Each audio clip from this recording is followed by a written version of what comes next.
지난해 12월 9일자 이스라엘의 예루살렘 포스트지에서는 아주 놀랄만한 기사가 실렸는데요. 그 기사의 내용인즉슨 지난해 10월 7일 하마스의 이스라엘 기습 공격 이후에 미국 뉴욕의 브루클린에 살고 있는 정통 유대인들의 40%가 이제는 이스라엘로 돌아가겠다, 즉 알리야를 하겠다, 이런 의사를 밝혔다라고 하는 기사가 보도된 것이죠. 안 그래도 지난 2023년에도 전 세계에 몰아닥친 반유대주의 이런 열풍으로 인해서 유럽과 구소련권에 있는 유대인들 이스라엘로 많이 알리야했죠. 뿐만 아니라 아프리카와 또 심지어는 남미에 살고 있는 유대인들까지도 이스라엘로 많이 알리야를 했지만, 그런데 가장 많은 유대인들이 살고 있는 미국의 유대인들은 아직까지 이스라엘로 알리야하지 않고 있던 차에 이렇게 예루살렘 포스트지의 기사는 정말 우리의 눈을 깜짝 놀라게 할 만한 그런 기사였습니다. 그런데 이런 기사가 나오기 훨씬 이전부터 미국의 전국 1차는 동부지역, 2차는 서부지역, 이렇게 미국 전국을 일주하면서 그곳에 살고 있는 유대인들 마을, 유대인들 집을 찾아다니면서 여러분, 이제 여러분들은 이스라엘로 돌아가야 할 때입니다. 여러분들은 알리야 할 때입니다. 이렇게 권면하고 설득하는 알리야 대장정, 원정을 하고 돌아오신 분이 계십니다. 미국 땅이 또 얼마나 넓습니까? 그런데도 쉬지 않고 연달아서 이렇게 동부와 서부를 누비면서 알리야를 외쳤다는 것, 정말 대단한 열정과 용기가 아니면 이 사명으로밖에 설명할 수 없는 아주 엄청난 일이죠. 그래서 오늘은 그 대장정을 마치고 얼마 전에 한국에 오신 브릿지 포 알리야 선교회 대표이신 이기석 선교사님과 함께 미국에서 많은 유대인들을 만났던 그 놀라운 이야기들을 오늘은 좀 자세히 들어보도록 하겠습니다. 선교사님 어서 오십시오. 반갑습니다. 네, 반갑습니다. 예.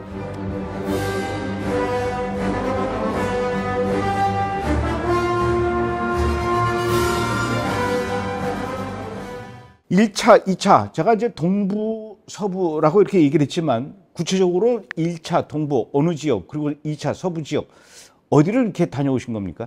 1차는 이제 동부를 서부를 나누는 기준이 대개 미시시피강을 기준으로 동쪽은 이제 동부 지역, 서쪽을 서부 지역이라고 하는데 1차로 지난 6월 달 한 달 정도 걸쳐서 8명이 동부 미시시피를 기준으로 동부에 있는 지역을 탐방을 했습니다. 그럼 동부면은 저 북쪽에서 남쪽으로 이렇게 내려오는 겁니까? 아니면 남쪽에서 북쪽으로 올라가는 겁니까? 남부를 먼저 시작하고 북부를 두 번째로 이제 돌았죠. 2차는 이제 또 2차는 이제 서부 지역으로 지난 11월부터 12월 중순까지 약 한 40일 정도에 걸쳐서 그것도 역시 북부 먼저, 남부 먼저 해가지고 전체적으로 약 한 2달 반 정도에 걸쳐서 미주 본토에 48개 주가 있어요.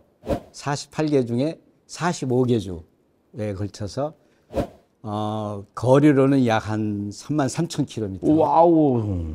저희가 방문한 곳이 해당, 그리고 주이시 커뮤니티 센터, 큰 도시에는 그 커뮤니티 센터가 있어요. 코셔 카페, 그리고 주다이카 샵, 그 다음에 유대인들이 주로 이렇게 모여서 사는, 집단으로 거주하는 뉴저지나 이런 쪽에 그런 마을들이 몇 군데 있습니다. 이런 데 합해서 약 한 121개소를 저희가 방문했습니다. 그러면 그런 데를 미리 이렇게 알고 일정을 짜서 이렇게 찾아가신 겁니까? 아니면 발길 닿는 대로 가다 보니까 그런 데가 나타나서 이렇게 들리시는 그런 형식이었습니까?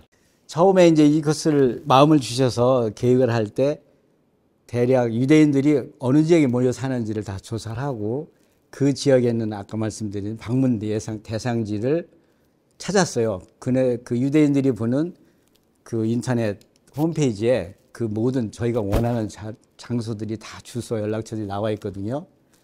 그래서 저희가 가기 전에 일단 동부 6월 달에 갔는데 저희가 한 3월부터 저희가 가려고 하는 대상지를 다 뽑아서 이메일을 전부 보냈어요. 그런데 이제 출발할 시간이 다가오는데 3주, 2주, 1주 되는데 아무 데도 연락이 안 온 거예요. 그래서 저희가 인도자로서 너무 막 불안도 하고. 누구한테 보낸 거예요? 그러니까 유대인 해당이면 해당장. 회당장. 그 다음에 커뮤니티 센터면 커뮤니티 센터. 장. 예. 네. 그런 대표를 할 수 있는 그런 데다 다 보냈는데 한 군데도 연락이 없는 거예요. 그런데 나는 가까워 어떻게 합니까? 출발해서 현재 만나서 직접 부딪혔죠. 그래서 남부부터 아까 말씀드린 키웨스트라고 맨 동부 지역의 맨 끝에 거기가 플로리다 쪽인가요? 플로리다의 키웨스트부터 이제 시작을 했어요. 굉장히 걱정을 하고 갔는데 처음 해당을 딱 갔더니 거기서 해당장이 마침 없었어요. 그런데 길에서 우연히 그 해당에 다니는 유대인을 만난 거예요. 그래서 내가 이마저마에서 왔다 그랬더니 연락을 해보니 해당장이 마침 부재 중이다. 다음에 연락해서 만날 수 있겠다. 그래서 나는 시간이 없다. 그래서 이동해야 되기 때문에 그래서 편지를 주고 저희가 지금 방문 지역을 가면 우선 하는 것이 이제 위로한 말을 하고 그 다음에 저희가 조그만 선물을 준비를 했어요. 선물이 뭐예요? 여기 있는 교회 장로님이 그리신 제 2성전이죠. 파괴된 성전을 그린 거예요. 그래서 액자로 만든 거거든요. 그것을 주면서 일단 우리는 너희들을 후원하고 너희들을 위해서 기도하는 한국인이다. 선물을 주고 그 다음에 우리는 누구라는 걸 얘기를 하고 이스라엘에서 알리아를 돕고 있다. 그 다음에 이제 저희가 만든 권유 편지가 있어요. 알리아 권유 편지. 네. 그건 다 성경 구약에 나와 있는 말씀을 근거로 해서 너희는 왜 돌아가야 되고 그 다음에 왜 우리 이방인이 도와야 되는지 이런 거에 간단하게 A4 용지 반 이렇게 접어서 할 수 있도록 디자인도 하고 이쁘게 인쇄를 했죠. 예. 그래서 그걸 한 12,000장을 준비해서 전체적으로 12,000장을 돌렸죠. 그거를 주면서 이제 권유를 하는 거거든요. 돌아가라고. 그리고 이제 쇼파를 가져가서 쇼파라도 불고 그 다음에 마지막으로는 같이 이제 우리를 영접한 그 유대인 해당장이든지 거기 직원이든지 아니면 카페 주인이든지 이런 사람과 같이 이들이 6월달에 외치는 말씀이 있어요. 마지막에 내년에는 예루살렘에서 그 말씀을 히브리어로 같이 유대인들하고 같이 외치면서 이제 선포하고 잊지 말라고 내년에는 우리 꼭 예루살렘에서 보자 이러고 이제 나오는 거거든요.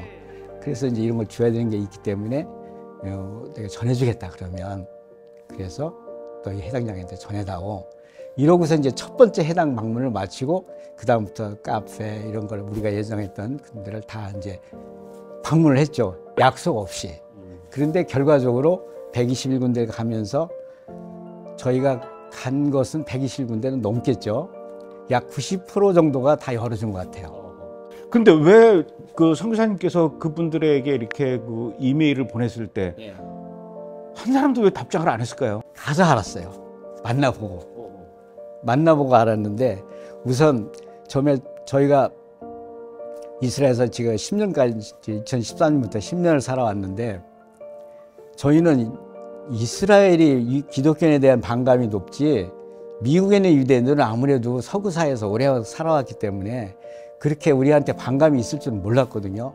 근데 가서 만나보니까 오히려 이스라엘에 있는 유대인들보다 미국에 있는 유대인들이 이건 이제 정통 유대인들죠. 해당에 있는 유대인들이 이 기독교에 대한 반감이 훨씬 높더라고요. 그래서 저희가 보낸 편지를 보면 이들이 누가 보냈는지를 아는 거예요. 이게 기독교 선교사다. 그렇죠. 아하. 이방인이 유대인한테 보낼 사람은 기독교밖에 없다. 이렇게 이제 이들이 안 거예요, 벌써. 그러니까 보긴 봤는데 답장을 안 그렇죠. 했거든요. 답장을 안 한 거죠. 아. 그래서 가서 만나보니까 기독교에 대한 반감이 이스라엘보다 훨씬 높았어요. 그러니까 아무도 반응을 안 보인 거예요. 그런데 만나서 얘기를 해보니 이게 또 조금 직접 만나서 얘기를 하니까 당연히 제가 그 메일을 보내서 받은 해당장이 아닌 다른 사람도 만날 거 아닙니까? 직원도 만나고 그냥 잠깐 자기 해당에 왔다가 돌아가는 사람도 만나게 되고 그러니까 이 반응이 좀 다른 거예요. 그리고 더욱 놀란 것은 아니 이방인이 저희가 예루살렘에서 왔다고 이제 얘기를 소개를 하잖아요. 저희가 예루살렘에서 이들을 돕고 있다. 너희들을 이런 일을. 그러니까 나는 얼마 전에 이스라엘 예루살렘에서 왔다. 그러니까 너무 놀라운 거예요. 이방인이 어떻게 예루살렘에서 왔다. 그러니까 마음문을 열고 환영하고 그게 한 90% 정도가 우리를 열어줬어요. 우리한테 문을. 그래서 이 방문을 예사외로 마치게 된 건데 이게 다 주님이 다 인도하신 거죠. 선교사님께서 2013년도부터 예루살렘에서 이제 계시면서 브리지 포 알리아 그 선교를 이제 계속 하시다가 갑자기 작년에 이제 이렇게 미국 동부와 서부 이렇게 쭉 다니면서 유대인들을 만나실 생각을 하시고 또 결국 그걸 해내셨어요. 예루살렘의 생활 10년 만에 이렇게 미국으로 가서 정통 유대인들을 만나서 그들에게 알리아를 권면해야 되겠다. 그런 대장정을 해야 되겠다. 이런 마음을 먹게 된 어떤 결정적인 계기나 동기가 있습니까? 있습니다. 저희한테 주신 알리아에 대한 어떤 그런 이해는, 어떤 사명이나 관점은 보통 많은 분들이 얘기하는 알리아하고는 조금 다릅니다. 저희한테 알리아에 대한 사명과 마음을 주신 근거는 뭐냐면, 신명기 16장 16절에 유대인들은 성인들, 유대인들, 남자는 13세 이상, 유대인들은 1년에 3차례 6월절, 77절, 초막절, 지금은 이제 조금 용어가 바뀌었습니다만 1년에 3차례 하나님이 있는 곳, 그게 예루살렘입니다. 내 이름을 두고 내가 영원히 거주하려고 하고 하나님이 선택한 곳이 예루살렘이거든요. 그곳으로 와서 나를 봐야 된다, 이런 말씀이 있어요. 신명기 16장 16절에. 이 말씀에서 올라가다 할 때 그 알리아, 원래 그 동사가 명사형이 알리아예요. 그래서 그 알리아라는 그 명칭은 신명기 16장 16절에서 유래한 거거든요. 그래서 저희한테는 그 말씀으로 저희에게 알리아에 대한 말씀을 주셨어요, 마음을. 그래서 저희는 알리아를 어떻게 이해하냐면, 알리아는 분명히 여러분 많은 분들이 아시다시피 해외에 흩어져 있는 유대인들이 고국으로 돌아오는 게 알리아 맞습니다. 그러나 알리아는 그것이 다가 아닙니다. 알리아는 그게 시작입니다. 왜? 신명기 16장 16절의 말씀에 의하면 알리아의 목적, 올라오는 목적이 나를 보라. 지금 우리가 믿고 있는 기독교식으로 얘기하면 나를 예배하라는 말씀이에요, 그게. 그러면 올라오는 목적이 있어요. 그냥 관광하러 올라오라는 게 아니거든요. 그래서 우리한테 주신 알리아에 대한 마음은, 첫 번째, 해외에 있는 유대인들을 고토로 돌려보내는 게 알리아 시작입니다. 그 다음에 두 번째, 돌아온 유대인들이 잘 고토에 정착을 해서 그 땅에서 살아가야 돼요. 그게 두 번째입니다. 그 다음에 세 번째는 돌아온 유대인들이 하나님의 백성이 돼야 되거든요. 에스겔 36장 24절부터 나오는 돌아온 유대인들을 맑은 물로 씻기고 새 영, 그게 예시야 영이거든요. 예시야 영을 불어넣어서 그들이 거절했던 메시아, 예시아가 그들의 메시아, 우리 온 인류의 메시아라는 걸 알게 하겠다는, 요게 세 번째 단계입니다. 요 세 개가 다 알리아를 뜻하는 거지, 단지 오는 것만이 알리아가 아니거든요. 시작, 중간에 정착, 그 다음에 그들이 예시를 만든, 요게 목적입니다. 요게. 제가 알리아 사역을 시작한 건 2015년입니다. 2015년 시작할 때부터 초기에 주로 해외에 있는 탐방, 유대인들을 사는데 어떻게 살고 있는지, 상태가 어떤지, 이런 것들을 좀 탐방을 했어요. 그러다가 2019년도에 저희가 러시아 횡단을 합니다.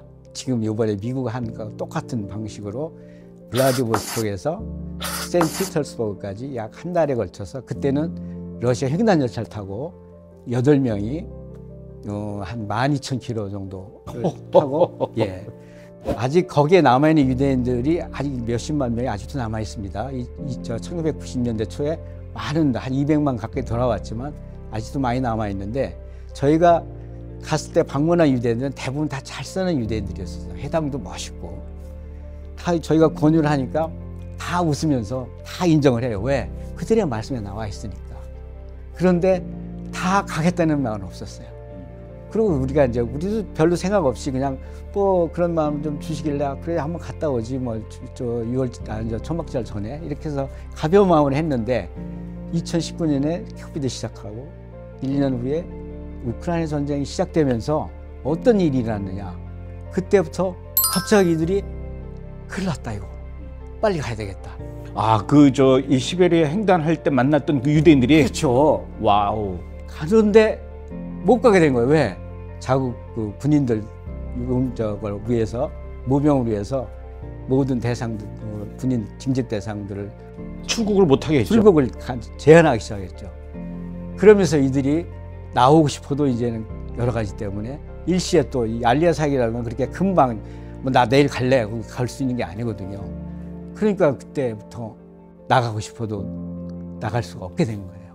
우리가 그걸 보고 그걸 듣고 아 그러면 나머지 다른데 우리가 안 간 미주, 유럽, 남미도 가서 우리가 권유를 해야 되겠구나 이런 마음을 주신 거예요. 그러니까 기회 있을 때 빨리 가라. 그렇죠. 아하. 그때 우리가 가라고 할 때는 아무 때나 올 수 있었어요. 우리가 그 갔을 때 너희도 가야 되지 않겠느냐 이럴 때는. 그런데 그럴 때는 우리는 알긴 아는데 보시다시피 내가 지금 갈 수 있겠니? 이러면서 가겠다고 자발적으로 나온 사람이 없었는데 전쟁이 일어나니까 가고 싶어도 마음대로 못 가는 거예요. 그래서 지금 통계에 의하면 전쟁 이후에 우크라이나 전쟁 이후에 그 러시아를 제외한 러시아 주변 나라에서 온 유대인들이 알리한 유대인들이 급증을 했어요. 우크라이나에서도 많이 갔다 그러더라고요. 예, 우크라이나에서 말고 러시아 주변 인근 지역, 우크라이나 말고.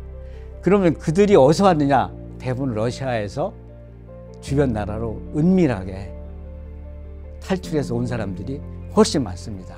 주변에 있는 나라들에서 온 사람보다 러시아에서 탈출해서 온 사람들이 굉장히 많이 찾아온다고 하더라고요. 그래서 이제 그런 마음으로 우선은 이제 지금 미국에 살고 있는 유대인들에게 찾아가서 기회 있을 때 빨리 가라 이 얘기를 전해드리고 싶어서 미국으로 이제 가시려고 마음을 먹고 이제 계획을 하셨는데 혼자 가시지는 않았지 않습니까? 그 같이 가는 분들은 어떻게 모았어요? 그 러시아 그 결과를 보고 러시아 횡단 후에 일어났던 일, 그다음에 그 이후에 변한 그들의 어떤 현상, 상태, 마음들을 보고 아 미주를 가야 되겠다 이제 생각을 했는데 이게 많은 비용이 필요합니다. 그래서 우리는 참 많은 그 재정을 우리는 허락되질 않아서 가긴 가야 되는데 어떤 재정이 있어야 되겠고 또 저희는 우리 또 감독님도 아시다시피 제가 누구한테 이렇게 손 벌릴 수 있는 또 형편도 못 되고 그런 뭐 주제도 안 되고 그래서 차일피일 미루고 있었는데 저희를 후원하는 조그마한 교회 목사님이 이제 저희하고 가장 많이 권유사역을 같이 동행하신 분이에요.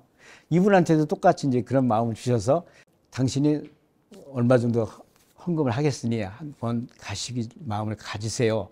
해서 이제 그때부터 마음을 먹고 일정을 계획하게 되고 그래서 이제 사람을 모은 거예요. 그렇죠. 그래서 이제 저희 단톡방이 한 70명 정도 있습니다. 거기에 이제 올려서 마음이 받으신 분들 오시라고 같이 할 사람. 예. 그래서 동부에는 8명, 저를 포함해서 서부에는 6명이 이제 창녕을 하게 된 거죠. 그럼 8명이서 그럼 한 차로 이렇게 다니신 겁니까? 네. 한 차를 빌려서 매일 서울과 부산 왕복 거의 거리를 이동을 해야 되기 때문에 짐을 다 싣고 다녀야 돼요. 그래서 사람도 타고 짐을 실어야 되기 때문에 15인승 밴을 빌려서 약 한 달 정도 돌았고 서부 지역은 이제 조금 나눠가지고 북부 할 때는 3명 또 남부 할 때는 6명 이렇게 해서 차를 2번 나눠서 빌렸죠. 아니 저는 이제 상상이 안 가는 게 미국을 지금 말씀은 이렇게 밑에 이 플로리다 쪽에서부터 쭉 북쪽으로 올라갔다라고 얘기하셨지만 그 거리가 지금 33,000이란 말입니다. 예. 그럼 그거를 선교사님 혼자 운전하신 거예요? 거의 90% 이상 혼자 했어요. 와. 같이 저희하고 같이 동행했던 분들 중에 운전할 수 있는 분한테 잠깐 단위간 좀 맡기고 대부분을 운전을 혼자 했는데 저는 운전하면서 자주 좁니다. 이스라엘에서도 그렇고 한국에서도 그렇고. 돌아요? 예. 우리 아내는 저를 믿고 저 아내는 같이 어디 이동할 때 사역지에 갈 때 타기만 하면 잡니다. 저를 믿고. 근데 저도 같이 잡니다. 졸면서 가는데 그렇게 자주 졸았어요, 제가. 그런데 요번에 대장정 하면서 우리 아내가 놀랄 정도로 아니 어떻게 이렇게 졸지 않고 하루에 10시간씩 운전을 하는데 7시간, 5시간 운전하는데 어떻게 이렇게 졸질 않고 그러면 제가 운전을 합니까? 또 해당 가서 또 처음에 또 내가 누구 왔다 뭐 때문에 왔다 설명도 해야 되고 또 나눠줘야 되고 또 인솔도 해야 되고 또 매일 또 숙소가 바뀌게 되니까 그거 다 미리 다 해서 다 잡아야 되고 이 모든 것을 하면서 운전도 하고 그러면서 또 밤에 가면 또 그 다음날도 준비해야 되고 12시, 1시에 자고 아침 6시에 일어나는데 어떻게 이렇게 졸지도 않고 이 많은 거리를 운전합니까? 나도 모른다. 사고 날 뻔한 적이나 뭐 사고 난 적은 없습니까? 처음 출발할 때 준비물 사려고 가다가 살짝 접촉사고한 거 외에는 정말 사고도 없었고. 야, 그 진짜 완전히 하나님께서 이렇게 분명하게 그거 제가 말씀드린 게 바로 그겁니다. 주님이 저한테 마음을 주시니까 필요한 능력과 체력 다 주셔가지고 33,000km에 90% 가까이를 제가 운전했는데 졸지도 않고 정말 주무시지도 않는 주님이 저를 자지도 않게 인도해 주셨죠. 젊고 이 건강한 젊은이도 33,000km를 거의 90% 혼자 이렇게 운전을 한다면은 뭐 허리도 아프고 뭐 굉장히 그 육체적으로도 힘든 일이거든요. 중간에 뭐 아프신 적은 없으세요? 없습니다. 그것도. 저도 놀랐습니다. 나도 어떻게 이렇게 내가 안 졸고 이렇게 운전할 수가 있나. 허리도 안 아프고. 두 번째로 방문한 데서 그 일을 당했어요. 경찰을 한테 신고한 거예요. 부른 거예요. 웬 이상한 사람들이 우리 회당 내 와가지고 서성거리고 뭘 하고 있다. 그럼 전쟁은 밖에서 전쟁, 안에서 전쟁 두 가지 다다. 저희가 생각할 때는. 안에서도 내전이 일어날 수 있다.